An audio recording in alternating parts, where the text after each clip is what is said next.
Memory hub మిత్రులందరికీ దసరా శరన్నవరాత్రి శుభాకాంక్షలండి. ఈరోజు మనం అమ్మవారిని మహాలక్ష్మీదేవిగా కొలుస్తున్నామండి. ఈ మహాలక్ష్మీదేవికి నివేదనగా రవ్వ కేసరిని నివేదిస్తామండి. అలాగే నవదుర్గల్లో ఈరోజు కాత్యాయని అమ్మవారిగా ఆరాధించుకుంటున్నామండి.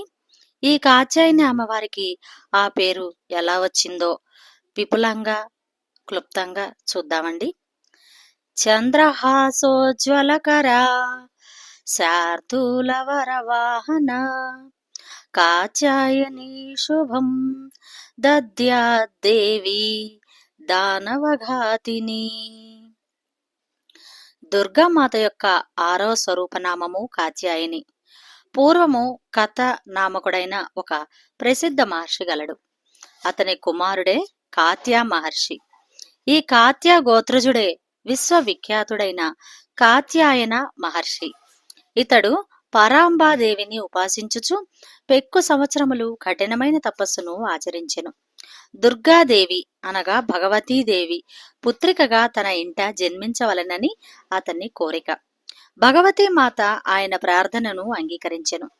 కొంతకాలము పిమ్మట మహిషాసురుడు అను రాక్షసుని అత్యాచారములు భూలోకమున పెచ్చురిల్లెను. ఈ మహిషాసురుని సంహరించుటకై బ్రహ్మ విష్ణు మహేశ్వరులు తమ తమ తేజస్సుల అంశలతో ఒక దేవిని సృష్టించిరి. మొట్టమొదట కాత్యాయన మహర్షి ఆమెను పూజించెను. అందువలన ఈమె కాత్యాయని అని ప్రసిద్ధికెక్కెను. ఈమె కాత్యాయన మహర్షి ఇంట పుత్రికగా అవతరించినదని మరి ఒక కథనము కలదు. ఈమె భాద్రపద బహుళ చతుర్దశి నాడు జన్మించెను.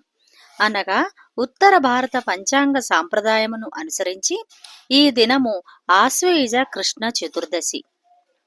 ఈమె ఆశ్వయుజ శుక్ల సప్తమి, అష్టమి, నవమి తిథులయందు కాత్యాయన మహర్షి పూజలందుకొని విజయదశమి నాడు మహిషాసురుని వధించెను.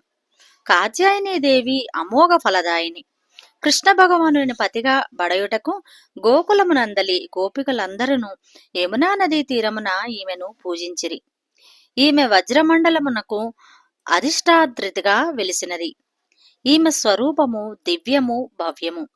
ఈమె శరీర కాంతి బంగారము వలె తళతళా మెరియుచూ ఉండును. ఈమె 4 భుజములతో విరాజిల్లుతూ ఉండును.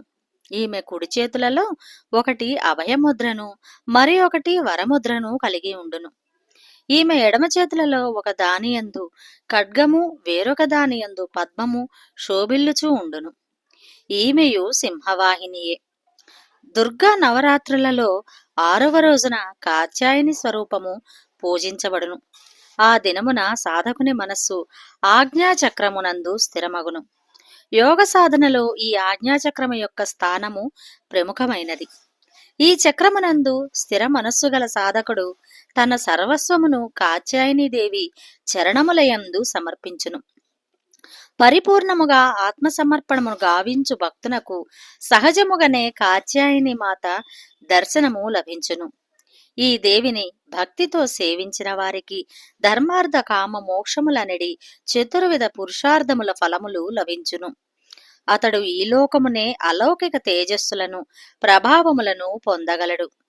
రోగములు, శోకములు, సంతాపములు, భయము మొదలగునవి అతని నుండి సర్వదా దూరమగును. జన్మ జన్మాంతర పాపములను నశించుటకు ఈ దేవి ఉపాసన కంటే సులభమైన సరళమైన మార్గము మరి ఒకటి లేదు. ఈమెను ఆరాధించువారు నిరంతరము ఈమె సాన్నిధ్యమున నుండి పిమ్మట పరమపద ప్రాప్తికి అర్హులగుదురు. కావున మనము అన్ని విధములా ఈ తల్లిని శరణుజొచ్చి ఈమె పూజల యందును ఉపాసనల యందును తత్పురులను కావలెను. ఈరోజు ఈ అమ్మవారికి నివేదనగా రవ్వ కేసరిని నైవేద్యంగా పెడతారండి. మరొక అలంకారం రూపంలో మరొక విశిష్టతో మళ్ళీ రేపు కలుసుకుందామండి. Thank you. నమస్తే.